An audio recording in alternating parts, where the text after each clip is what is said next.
Okay, so I want to show you guys a few warm-up techniques that you can do before a reflexology session. So the first thing that we want to do is to find a way to connect with our client. So you could just hold their feet and just kind of like apply some pressure and allow yourself to connect with your breath and encourage them to take some deep breaths. You could also use a heated towel.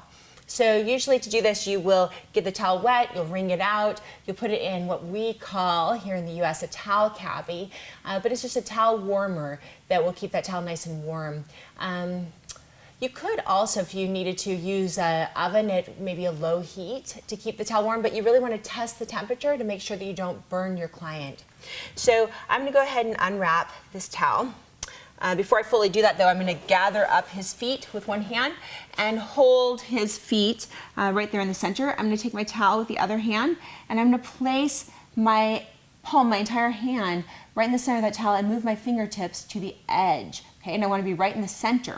I'm going to take the edge of that towel and place it by his Achilles tendon on both feet, and then I'm going to flip one side of the towel over his feet and then flip the other side over and then bring all that towel in and I'll just begin compressing.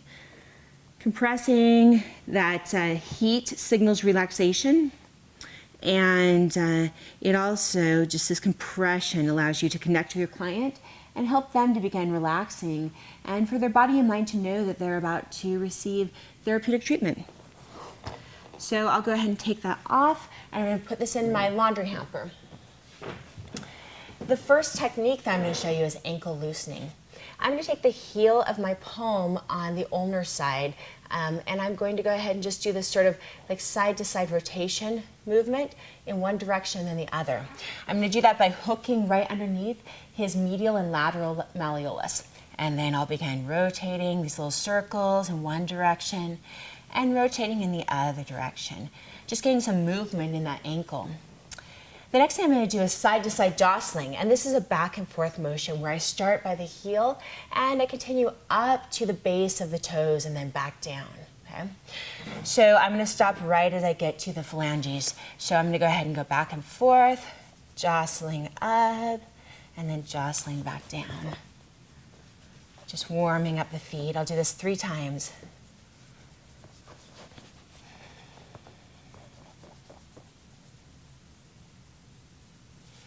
Okay, the next movement that I want to do is ankle rotation.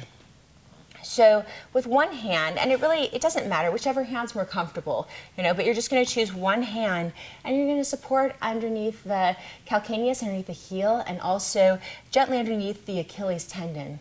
Just holding the ankle. You don't want to have too firm of a grip, just some nice gentle support. And then with your other hand, you're going to take your fingertips across the dorsal surface of the foot, your thumb will go on the plantar surface, and you're going to be using your hips, your core, your lower body to lean forward, your arm comes with you, your hand comes with you, and back. Okay? Really pressing forward and then pulling back, your body working as one unit. Forward and then back. And then we'll do this the other direction as well. Forward and back. A couple more times. Forward and back. And one more time. Forward and back. So those are our first 3. We've got the ankle rotation, we've got the side-to-side jostling, and we have the, ankle loosening was first, and then we had the side-to-side jostling, and then we have the ankle rotation. Okay. All right, so we're going to do 3 more techniques.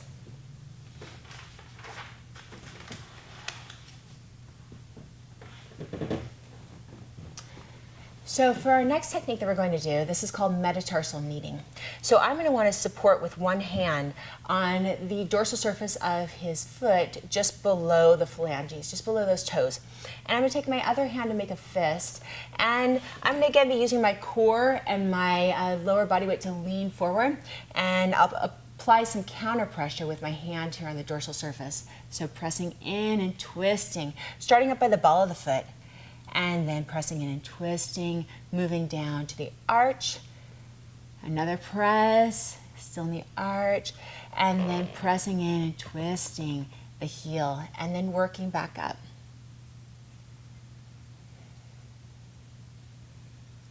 So you do this a few times. And then the next technique I want to show you is called spinal twist. This part of the foot right here, this medial aspect that goes right along the side, that travels through the heel, the arch, and the ball of the foot, this is referred to as the area that corresponds with the spine in your body. And so we're going to call this technique spinal twisting. And I'm going to do this one on both sides, just so you can see a little better. But I'm going to stack my hands, and then my hand this is my right hand right here, my hand that is supporting is just going to stay pretty still. You might see some movement, but that will be because his foot is moving. And my hand, my left hand right here, is going to be the hand that's working, okay? So it's going to be working while this hand is still, but then they'll move together up the foot, okay?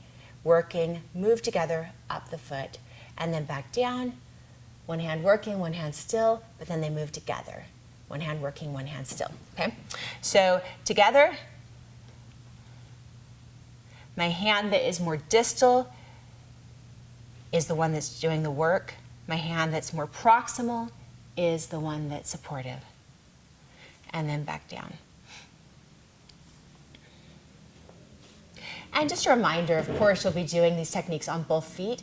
You can decide at which point you want to switch, okay? You could go through several, you go back and forth just doing one at a time.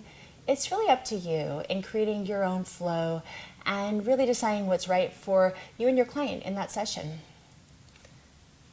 So